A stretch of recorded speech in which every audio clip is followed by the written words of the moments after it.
Treasured Tales, Little Red Riding Hood. This book is published by Paragon. This edition was published in 2003. So let's get started.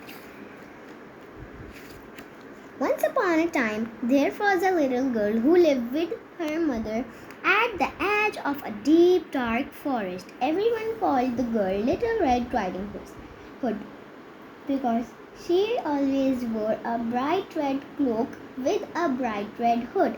One sunny morning, her mother said, "Granny isn't feeling very well.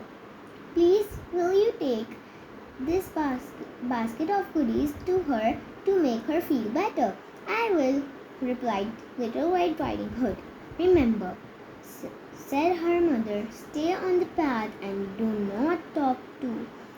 don't stop to talk to any strangers on the way." Little Red Riding Hood hopped and skipped along the path to Granny's house.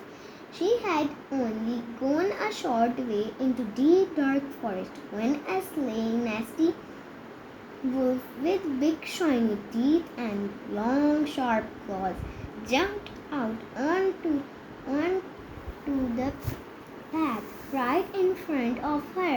"Hello, my pretty one," said the wolf. "Where are you going on this fine morning?" "Good morning," said Little Red Riding Hood politely. "I am going to see my granny who isn't feeling very well. She lives all the way on the other side of the forest.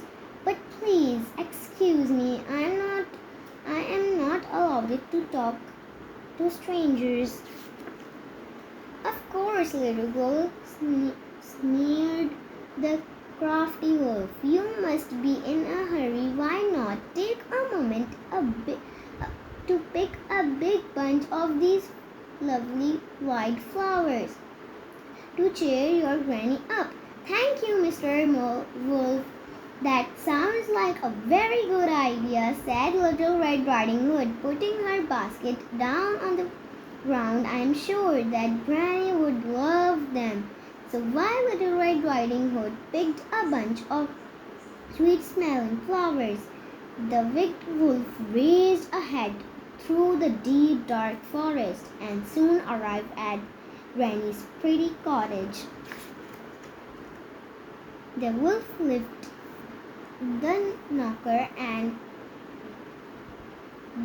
banged hard at the door. Sweet old Granny sat up in bed. "Who is it?" she called. "It's me, Little Red Riding Hood," replied the wolf in a voice just like Little Red Riding Hood's. "Hello, my dear," called Granny. "The door is not locked. Lift up the latch and come in." So the wolf opened the door and quick as a flash he gobbled Granny up. Then he put on her nightie and nightcap and crawled under the bed covers to lie in wait of Little Red Riding Hood. A short time later, Little Red Riding Hood arrived at the cottage and knocked on Granny's door. "Who is it?" called the wolf in a voice just like Granny's. "It's me, Granny," came the reply. Little Red Riding Hood. "Hello, my dear," called the wolf. "The door is not locked. Lift up the latch and come in." So Little Red Riding Hood lifted the latch, opened the door, and went into Granny's cottage. Little Red Riding Hood couldn't believe her eyes. "Oh, Granny," she said. "It is so nice to see you, but what big ears you have. All the better to wear you with," said the wolf. "Come closer, my dear." Little Red Riding Hood took a step closer to the bed. "Oh, Granny," she said, "what a big eyes you have. All the better to see you with," said the wolf. "Come closer, my dear." So Little Red Riding Hood took another step closer. Now she was right beside Granny's bed. "Oh, Granny," she cried, "what big teeth you have. All the better to eat you with, "My dear," snarled the wolf, and he jumped up and swallowed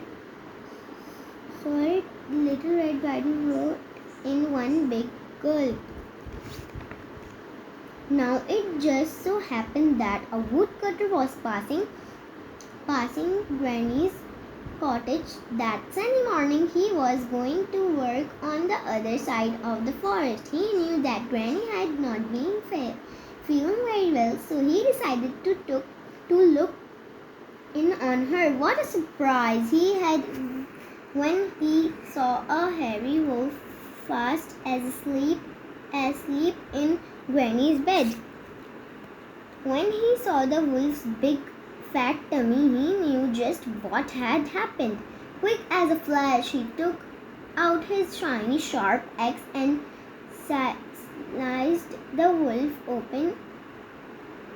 Out popped Granny and Little Red Riding Hood, surprised and shaken but safe and well. The woodcutter dragged the wolf outside and threw him down a deep dark well so he would never trouble anyone ever again. Then Granny and Little Red Riding Hood sat down to tea and ate all of the yummy goodies from Little Red Riding Hood's basket. After tea, Little Red Riding Hood waved goodbye to her granny and the woodcutter and ran all the way home to her mother without straying once from the path or talking to any strangers. What an eventful day!